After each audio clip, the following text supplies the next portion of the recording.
I am so excited about our speaker. I've been waiting. I've almost stalked him. Almost stalked him. And this is Adrian with Adriano's Pizza. And several months ago, before we were in this building, he spoke about his little pizza truck. And we went crazy. And he has got the best story. And it's so good. And he's so busy, he doesn't even have a PowerPoint presentation. And that's a pretty good sign. All right, get on up here and tell us, give us your review.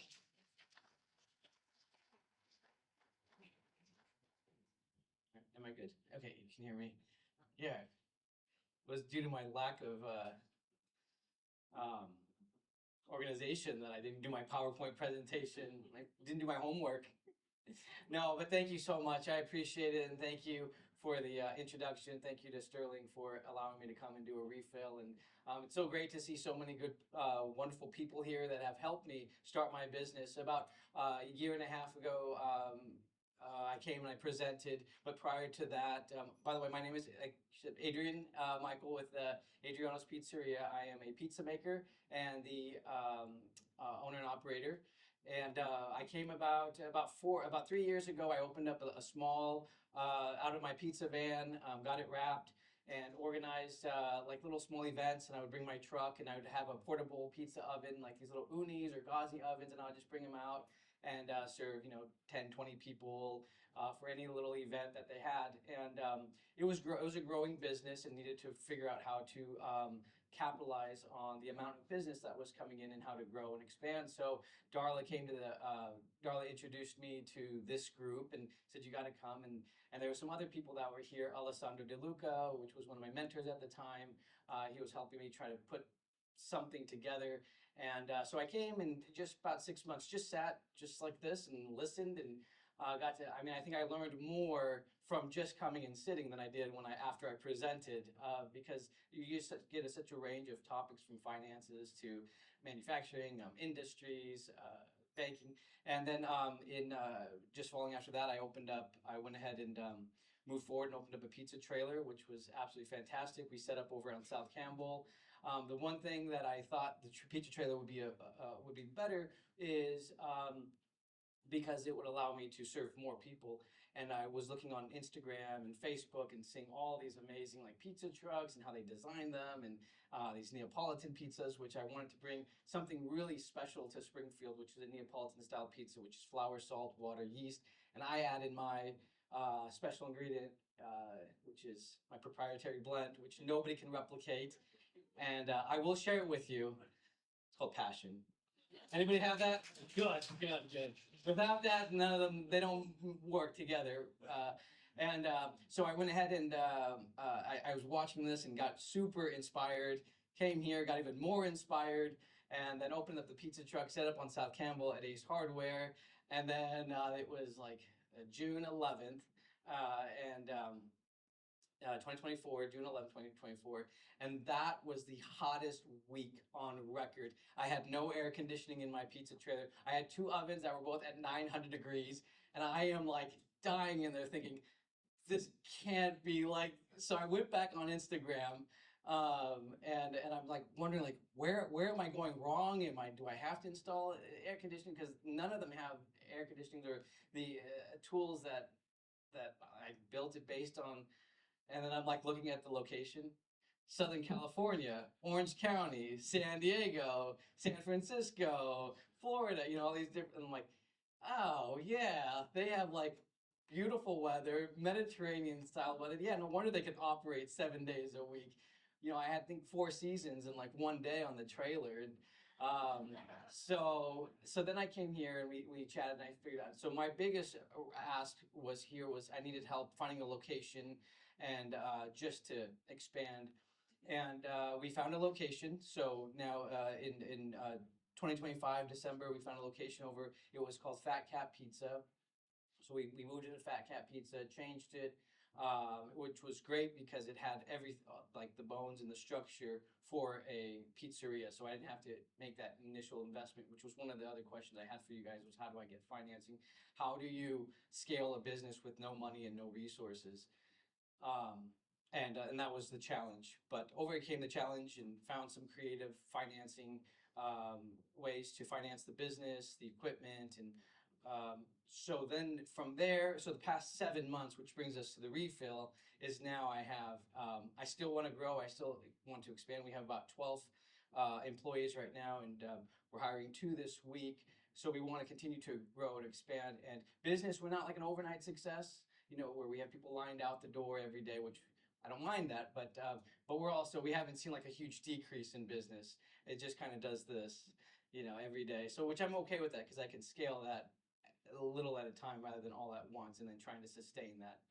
So sustainability is the name of my game right now, is how do I sustain this? But I want to grow because I do feel like I'm in an adverse time right now where I have a lot of opportunities, multiple opportunities, a lot of relationships. But now how do I capitalize on that? And I have a product that I'm so proud of and I want to share it with a larger market.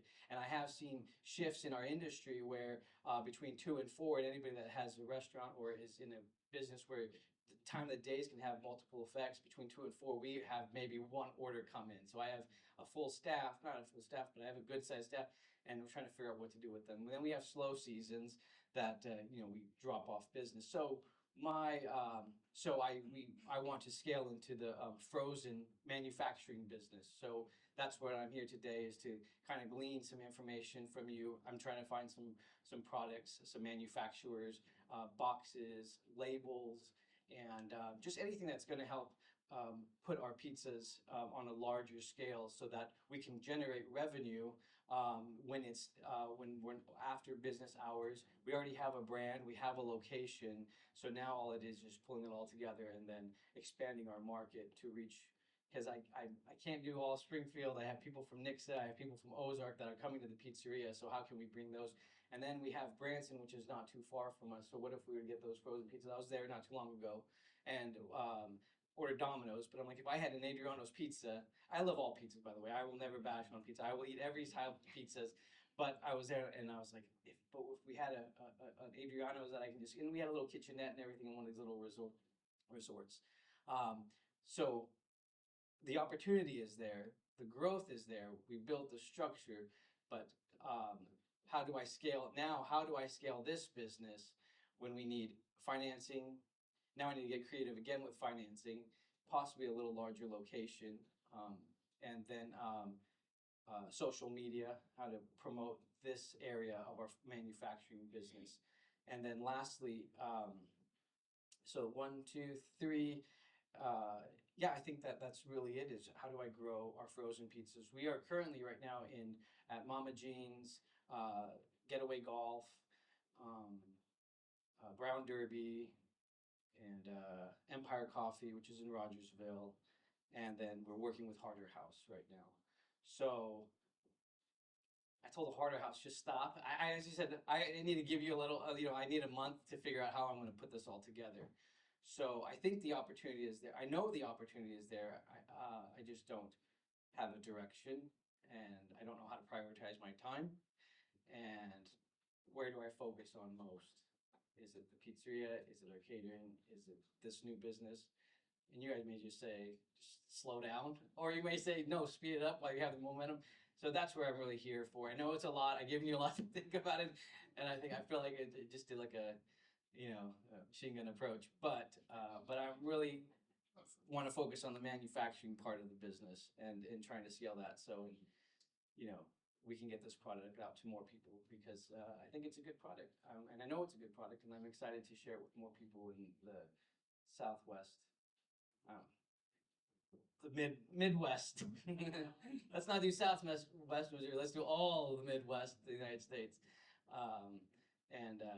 So thank you so much for listening. Thank you for your time. And again, thank you for having me here to do my refill. Appreciate it. Adriano's Pizza. Great presentation. This is our Q&A part of our event this morning, and this is how this works.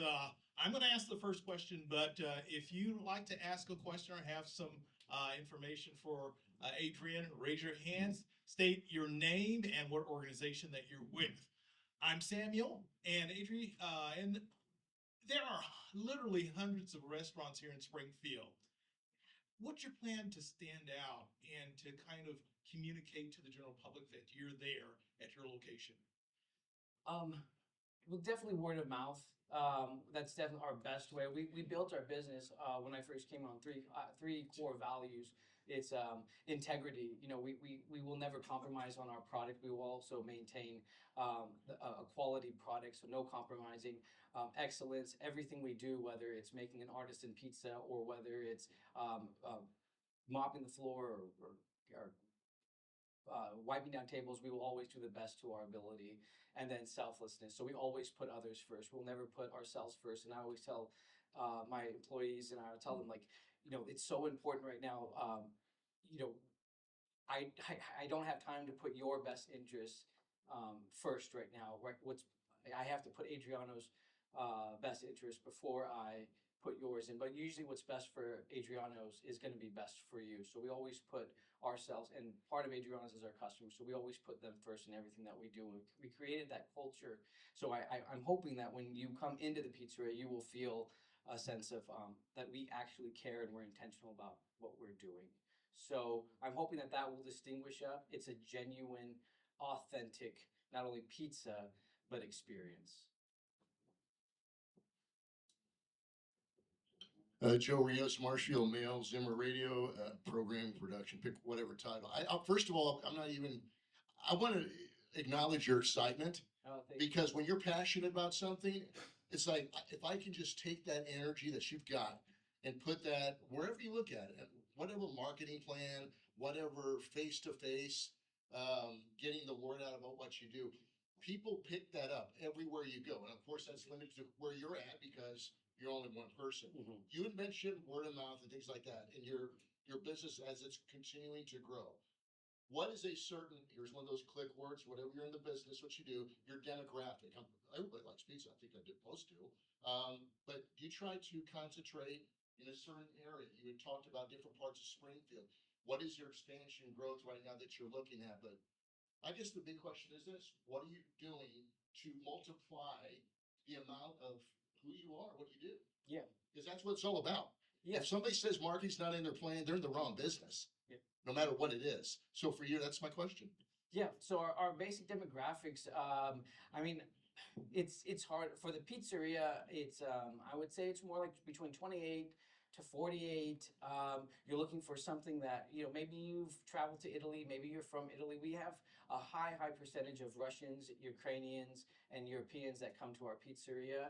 And the number one thing they said is it tastes like home. You know, that's what Alessandro DeLuca, a member that was here, he came into the pizza trailer and he goes, I just smelled it. All I had to do was smell it. It smelled like home. So they're connecting something with an experience that they have. We also have a lot of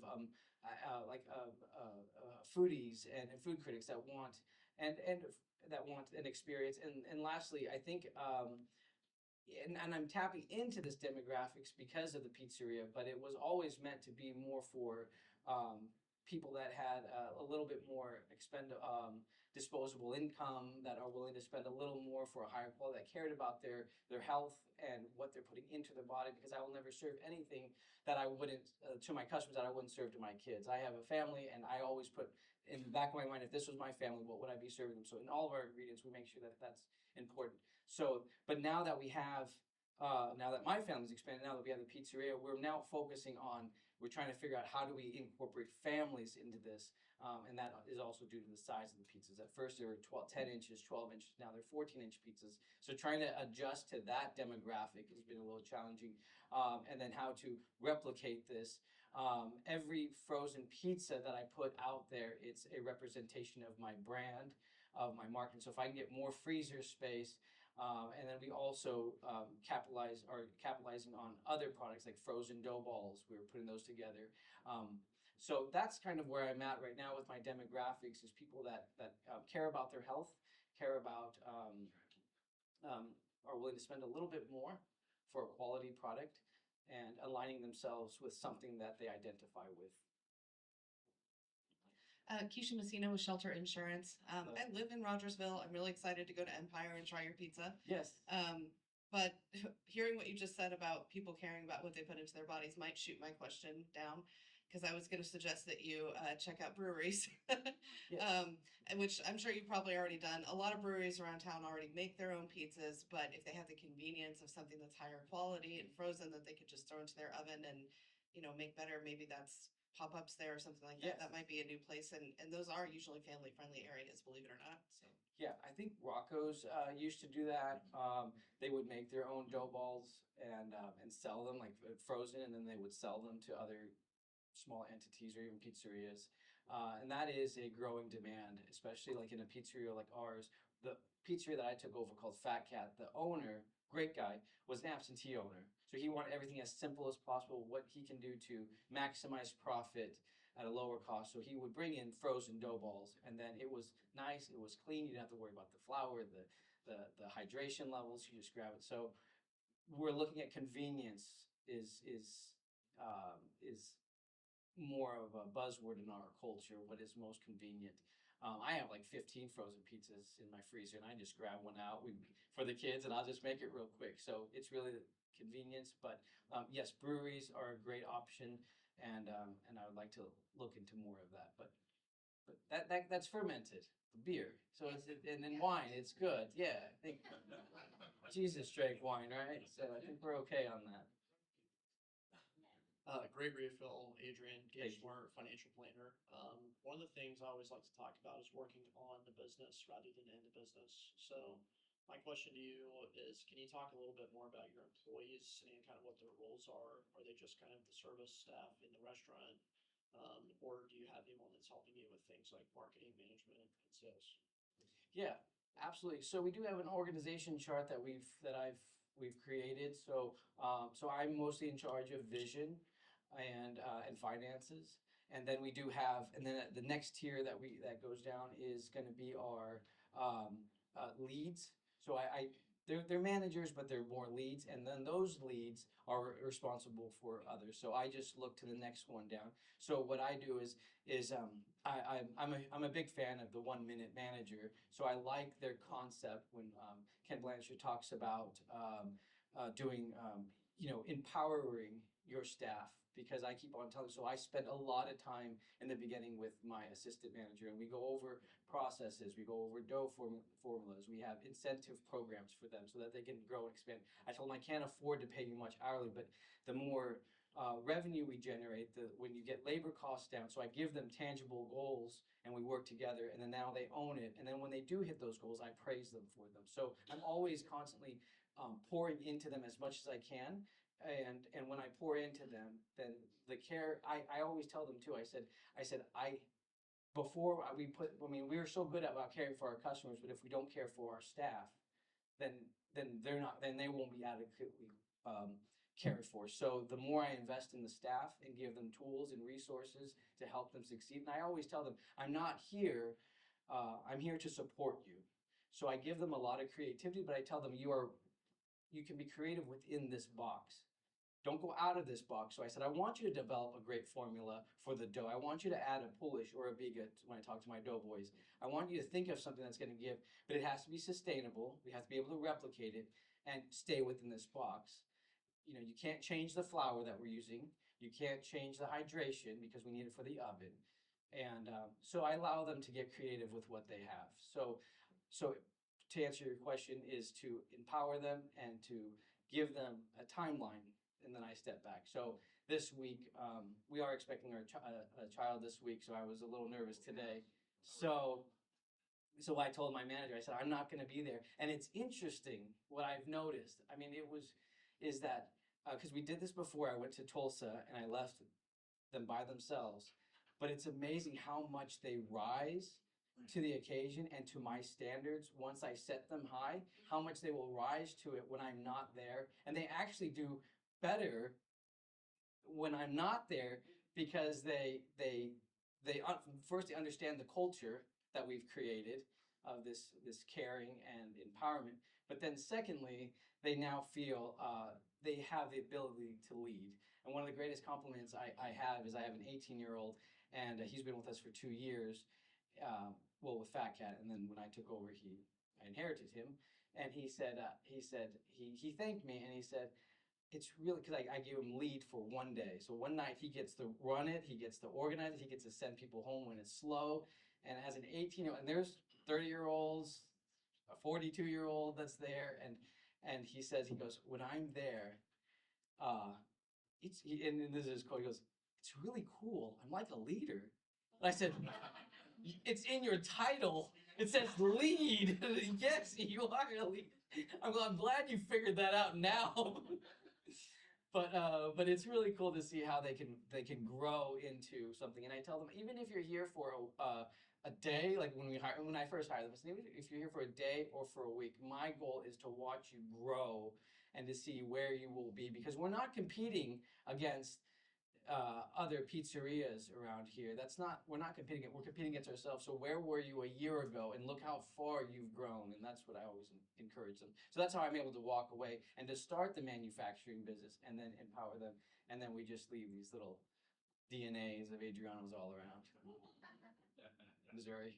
Not that pizzeria DNA, not Adrian Michael. Well, that's the answer. Hey, Deborah.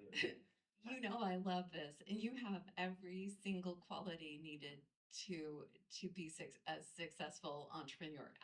I love every single thing about this. I have a aunt and uncle who started an Italian restaurant in Washington, Casamias. What they did, and I know that you want to do the manufacturing, and I think that's a good idea. What they did is they franchised their business, and they did really well with that. And I think that may be a good idea for you, because you have all of the qualities for employees and things like that to do a really good setup for how the business would be run. But they've done very, very well in doing the franchising, and that might be a way to get your pizzeria out there everywhere. Mm-hmm. Andy does a really good job, frozen custard. So what they require, and if there's an Andy person in here or owner, correct me if I'm wrong, but what I've heard is that how they structure their franchising is they will have one franchisee, and they have to have like a minimum of 6 Andes or a minimum of 10 Andes. The reason is because when you have one franchise, 2 franchise, so now I have 100 franchises and I have 100 franchisees. That's a lot to your product starts to get compromised, and then what happens is the control. I'm all about control. I like to control the product. I like to control the space. I need to know what's going on every single day. So if I'd rather deal with 10 than deal with 100. So I've been, yes, that's I put that down because it's good to come back to that, because I'm trying to figure out how to do that. You can set it up for, this is the way, this is the ingredients, this is the way it flows, this is the menu, this is how the employees act, this is how we do everything. Yes. And then you have control, like those are the rules of the franchise. Yes. You know, so you can keep your quality. Yes, absolutely. Thank you. Great presentation. I know it would be. First of all, when you want to go and recruit again, you need to say "Rise" with Adriano's, but use that a couple times. Like he said, I will. so I see that you are in Stratford, so you're there. How is that community? How do your people walking in and out of the door? Are they loving you? Are they accepting you? Are you ready to get out of there? What's going on? I read my reviews a lot. Okay. So Google reviews. Right now I'm getting I think I'm getting a mix of people Mhm. reading a lot from Marshfield, but in Yeah. Stratford I think they received us pretty well. Nice. My goal, we still have some of the regulars from Fat Cat Pizza. Yeah. So I want to say we've continued to keep our reputation. And one thing we're doing, last year we did, when we first started, I went to all the school elementary career Nice. day, and I taught them how to make pizzas, and I had them make their own Nice. little pizzas. Yeah. And then- You're doing your grassroots marketing right and then- there. Yeah, so I just joined, just been part of the chamber, which Yeah. Gage is part of over there at Stratford. So just try to get involved as much as I can. But So I think the next thing I want to ask you, and I know we're getting short on time. one of the things I worked for Panera Bread for a little short amount of time, and I was the community relations girl, and I was also the bagel bomber, which we weren't allowed to say after 9/11, but we would go and take bagels to businesses.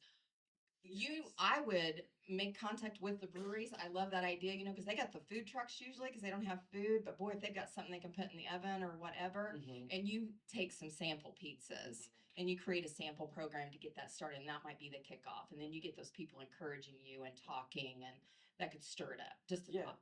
Yes, that's good. No, and it's easier to hand out frozen pizzas than fresh pizzas because I want to do that for our catering. I want to bring my catering menu and some pizzas and drop them off to all these trucking companies that are along Route 66 and 44. Tons of, but I'm like, okay, I have to call, we have to get it. And then when it comes in, it's just, but the frozen I can drop off. So I'm trying to develop a little box that looks really nice with our logo on it. And I can put 3 or 4 frozen pizzas, different varieties. Yeah, that's good. A little story, but right now I'm trying to figure out marketing, labels, boxes, and then so suppliers. And it's okay to start small and do a little bit of sampling. Yeah. You don't have to go. Yeah. Okay, I'm Keith with the Commercial Real Estate Investment Group. I wanted to touch base on a couple things. She was mentioning franchises earlier, and you kind of picked up on that.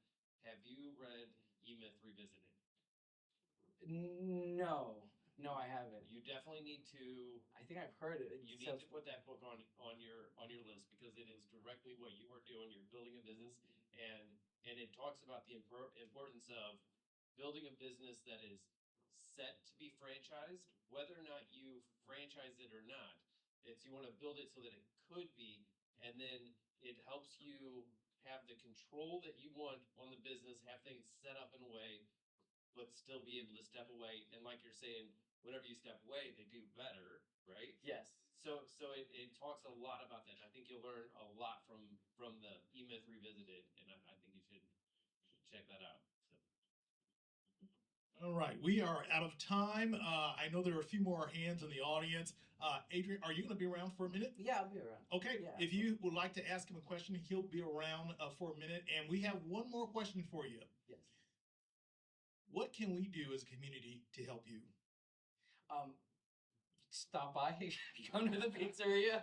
Usually it's like, oh, I need this. To help me, yes, please, if you can. I would love to see your representation. Darla has come on multiple occasions, and it's been really nice to see, and it's almost like family. So even if you just have something, tell the employees, we're part of 1 million cups, and we'll make sure and look after you and take good care of you. But if you can stop by the pizzeria and then just share your experience, whether that's on Google and then lastly, yes, if there's anything that you can offer and help and come alongside me, if you have a card, I'd love cards. So if you have a card, please, I keep them.